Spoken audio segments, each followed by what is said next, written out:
Bo'lmagan narsalarga raspakovka chek. Bu raspakovkamiz Koreyaning eng arzon do'konidan Daisodan bo'ladi. Birinchisi, o'sha ochib bo'ldim. Mana shunaqa kichkinagina mini shtativ oldim. Shunaqa разговорный raspakovka videolarni yaqindan olganda juda kerak bo'ladi. Narxi 5000 won. Figurovkalarigacha, 3 xil rangligacha bor ekan. Bundan keyin mana shunaqa taroq ukladka qilganda, shunaqa taroq bilan taramasa ukladka buzilib ketadi. Bu mana shunaqa dekorativniy narsa. Sababini keyingi videoda aytaman. Shuncha dekorativniy narsalar. Bu Amirchikka qachondir fotosessiya qilganimda kerak bo'ladi. Yana dekorativniy.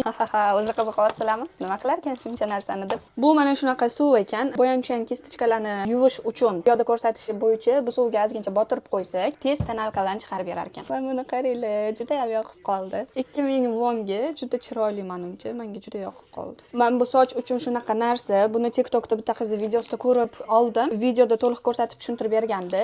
Uni aytishi bo'yicha buni ishlatgandan keyin почти har kuni sochlarimiz yog'li kir bo'lib qoladi-yu, nam havoda. Mana shu yordami bilan 2-3 kunga yetkazsa bo'lar ekan.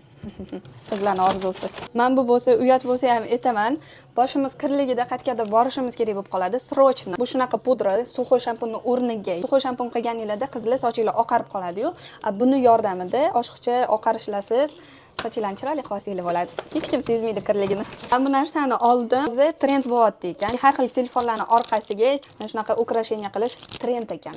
Men bunaqa narsa oldim yana kistichkalarimni yuvishga. Kistichka emas, kist. Men bunaqa narsa oldim. Makiyajda pup qilib qo'yamiz, u bo'yanyapganda shularni artishga. Men bunaqa narsa oldim qizlar. Hammasi agar kerak bo'lsa skrin qilib olinglar deb yaqin ko'rsatyapman. Bu narsa sochi manikiga o'xshab pishniylar. Men hozir ukladka qilganman. Agar ukladka qilmasam pishniy turadi.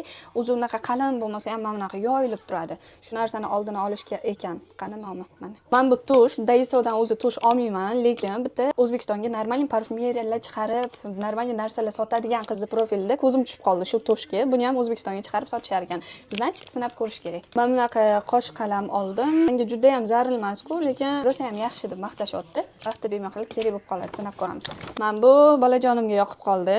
Oxirgisi Amirchikka shunaqa o'yinchoq. Yaqinda yo'lga chiqamiz, o'shancha samolyotga olib ketish uchun shunaqa kichkintoy o'yinchoqlardan olib olish kerak. Hozir berib ko'ramiz. Agar yaxshi ko'rib o'ynasa samolyotga olib olishga yaxshi. Men bu sochga taqadiganni ham oldin Daisodan olgandim. Mana bunaqa chiqib turadi-yu, shularni yig'ishtirib olish uchun uyda juda ham qulay. Daiso qanchalik arzon magazin bo'lmasin, shunaqa hammasini arzon ekan deb olamizda, oxirida почти 52 ming won tashlab chiqamiz. O'zbek summasini yozib qoldiraman. Shuncha narsaga arziydimi yo'qmi? Kommentariyada aytib keting. Keyingi videoda dekorativniy narsalarni nima qilishim haqida aytib beraman.